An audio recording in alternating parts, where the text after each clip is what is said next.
Great to have you with us. And we are getting near the end of the year. This is a time of year when people start to consider change, New Year's resolutions, change for the better. You know, how will I better myself in 2013? Right.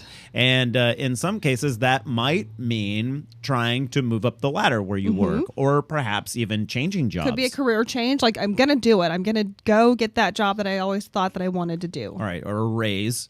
And this is the first in several guests that we have coming up over the next month.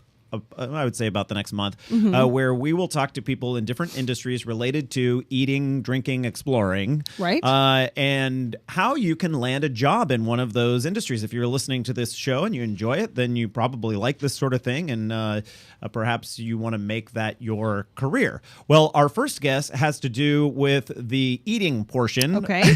Which we like that portion. Which is dining out, restaurants. And I worked in the restaurant industry for a really long time. And have to say that you can make some very good money in the restaurant industry. That's what I hear. If you're tips can be good if you're good at your job. Exactly. And if you're a really good chef or a manager, you know, we've seen some really great signs when it comes to the economy lately, here in California especially. And when people are employed and making more money, they tend to eat out more. And therefore, those different companies, those restaurants can pay you more, and they're expanding their staff. So now might be a good time. Cindy Race with Foley and Fitzgerald, a placement company that finds the best of the best for the state's top restaurants, is joining us. It's probably no surprise that Foley and Fitzgerald is based in the Bay Area, possibly the nation's #1 location for fine dining. Cindy, welcome to the program. Good morning. Thank you for having me on your show. You know, I never realized after all of my years of being in the restaurant industry that there were businesses out there that helped place people. I just always thought it was you pick you're on your own. You're on your own. You pick a restaurant, you go, or for that matter, if you're running a restaurant, that instead of getting a huge pile of resumes coming through the door, you just call up a company like Foley and Fitzgerald and say, we need a sous chef, find us the best. Is that how it works? Pretty much, yes. And so let's say we're looking for a job side of things. How does somebody in the restaurant industry that wants to work for a better place or get some level of advancement, do they need to contact you? Typically, people are referred to us by colleagues in the industry. Our company is 17 years old now, and we've worked with a number of people in the industry. And so typically we're referred by others who have been pleased with our services. We are found online when you look for us, a recruiter. We pop up pretty quickly, so people do find us through the web. Yeah, I typed in top restaurant jobs, and you were one of the first couple of sites at the top there. Well, that's wonderful to hear. So, Cindy, do you mostly serve people who are looking, or do you serve more of the employer side of things, or is it kind of split? Well, I wish that I could say that we had as many people hiring us to find them employees as we have candidates looking for work, but truly it's probably more like 8 to 1. Okay. We have many, many candidates that are looking to improve their, careers. But that's kind of how it is in the placement industry. Especially in the job market that we see right now, lots of people are out there looking for work in all areas, not just in the restaurant business, right? Yes. We've had the busiest December we've seen in probably a decade. Good. So that's hopeful. Yes, absolutely. I love to hear that.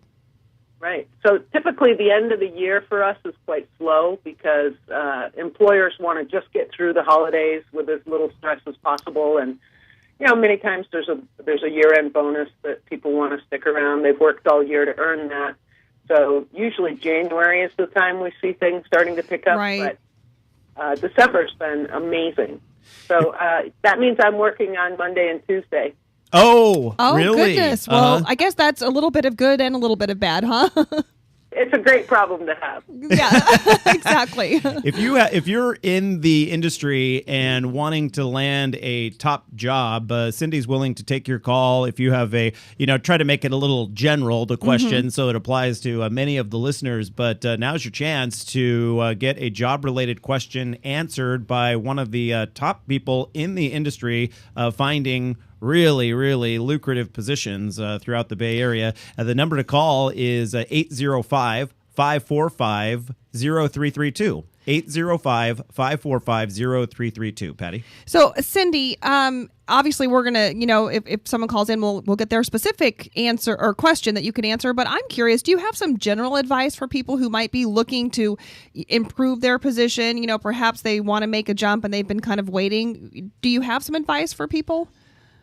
Well, certainly it starts with, that first phone call to us and representing yourself as a professional, having a resume that translates well.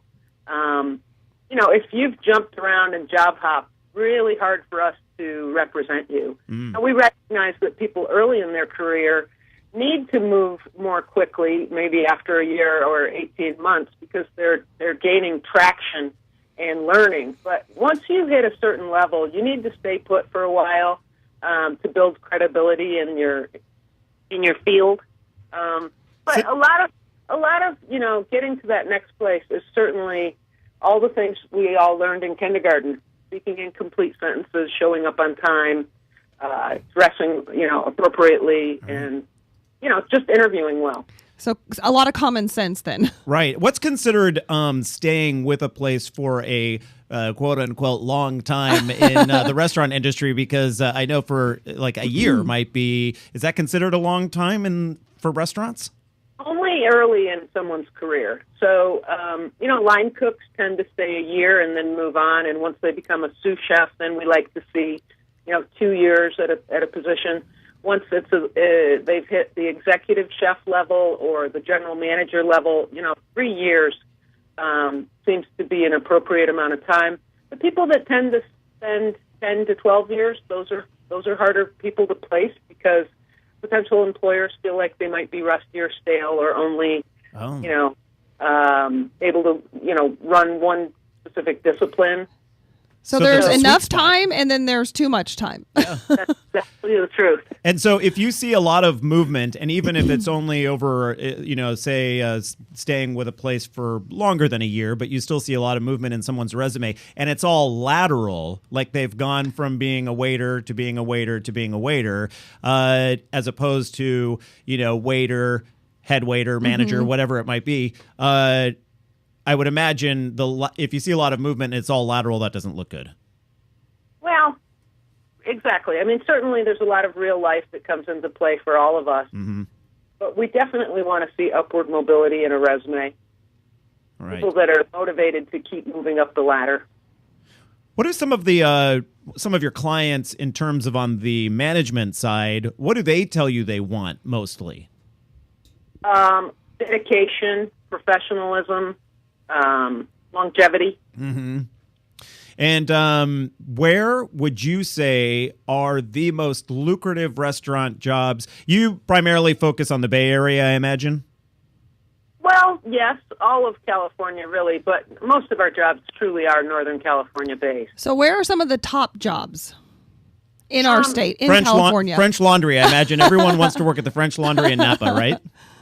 Well, they do. However, typically those Michelin-starred restaurants don't pay high salaries because they have so many people wanting to be a part of that they can pay a lower salary. And it's kind of like going to culinary school and getting a stipend.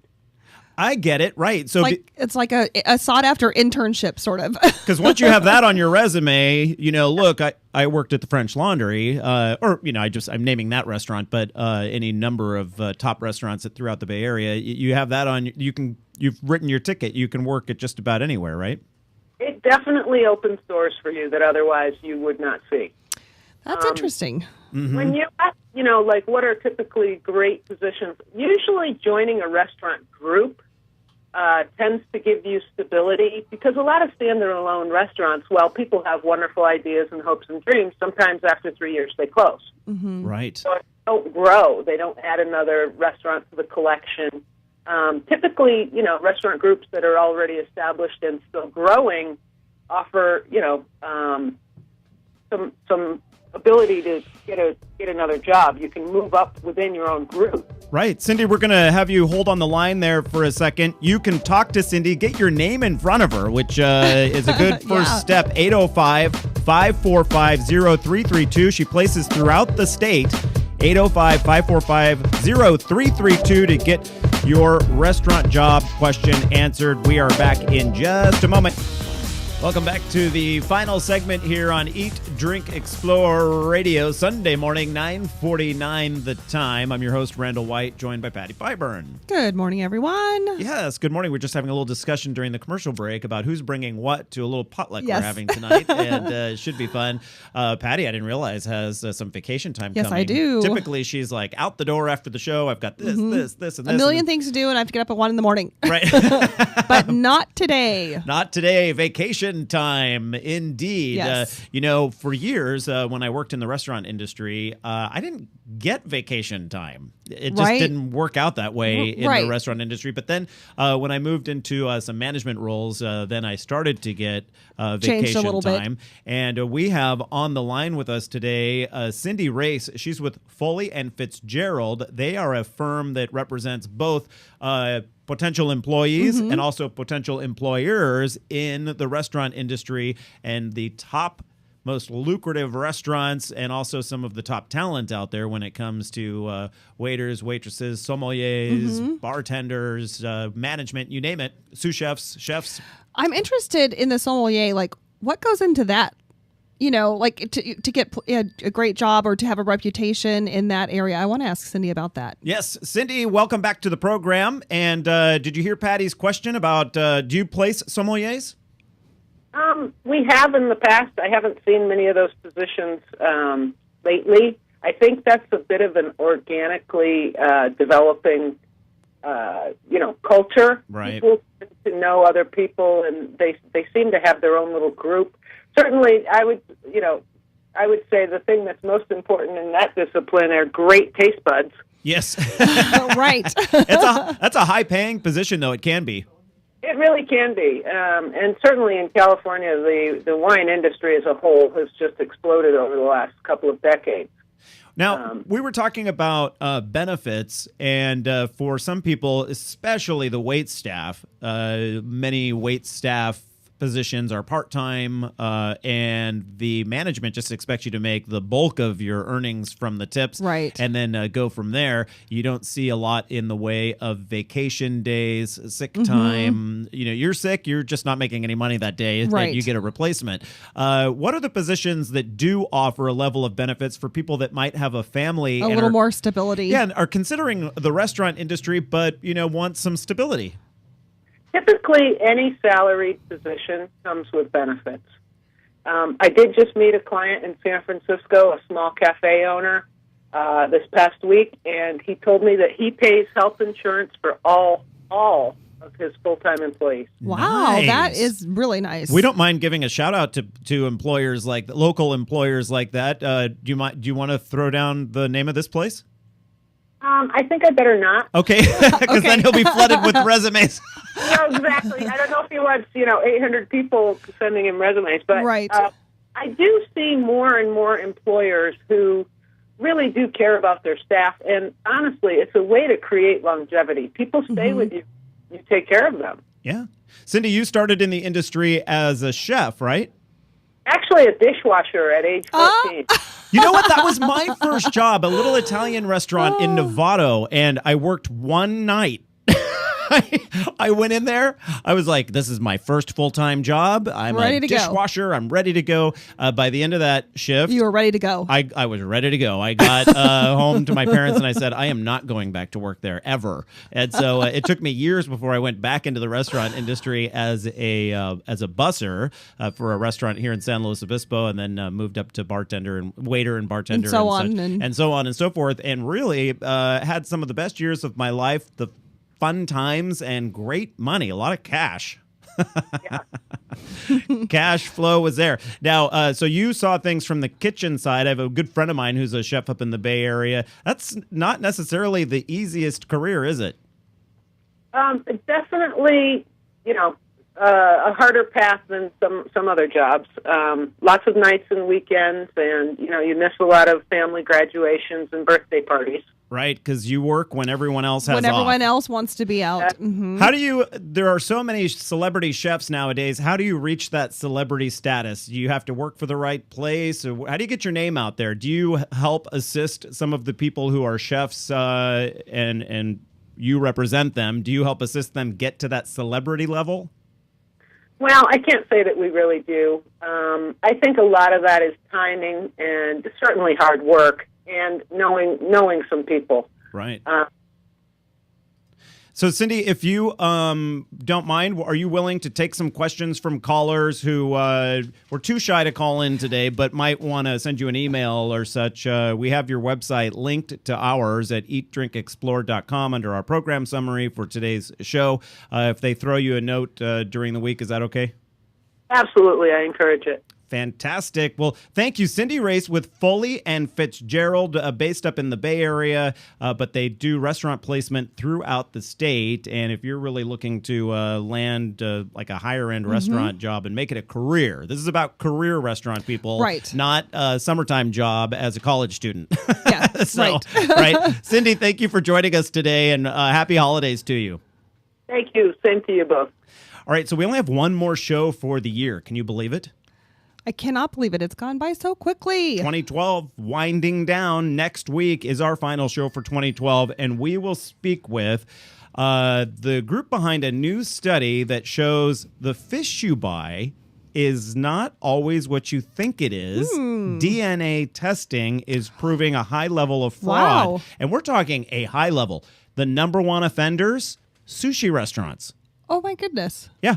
It says it's tuna or whatever it might be. In some cases, it's like only 10% of the time are you getting what you think you are. What are you getting instead? That's what I want to know. A whole variety of things, and we'll be speaking with an expert on that. All right, I want to hear more about this. Yeah, coming up next week. They couldn't join us this week, but they will join us next week. The study was done in New York, but they've done similar studies here in California and found very similar numbers. The area where you with the highest probability that you're getting the right thing are national supermarket chains. This is surprising me. This Isn't is all it? surprising me. I know. But even with the national supermarket chains, you're not always getting what you think. So that will be an eye-opener for sure. And they're not just guessing. They use DNA to make sure. Right. I cannot wait to hear more about this. Then on the subject of seafood, we'll have tips for cooking seafood once you've secured a reliable source. And I remember this catastrophe you had not that long ago. So this is going to be educational. I picked the wrong fish to put on the... I put halibut, which is super flaky, on the grill. After marinating it, I believe, Wrong. right? Yes. Oh, boy. And then the history of the American cocktail, including some very famous drinks with roots right here in California. And you have a long history with the American cocktail, don't you, Randall? I'm about to create a history in just a little bit. It's all, it's all ahead on our final show of 2012. We hope you'll join us. A very Merry Christmas to everyone. We'll catch you back here next week, right before the new year. Thank you to Patty Fiber, Nicole Powers, Cora Adama, Anthony Renaro, Ricardo Teodosio, Dresden Smith, Michaela, what's your last name? Landers? Michaela Landers. Landers, there we go. Okay, bye everyone. Make it a great Christmas. We'll see you in a week. You've been listening to the Eat, Drink, Explore radio program. If you missed any of our segments today, look for them online or through our free Apple and Android apps. Catch you back right here next week.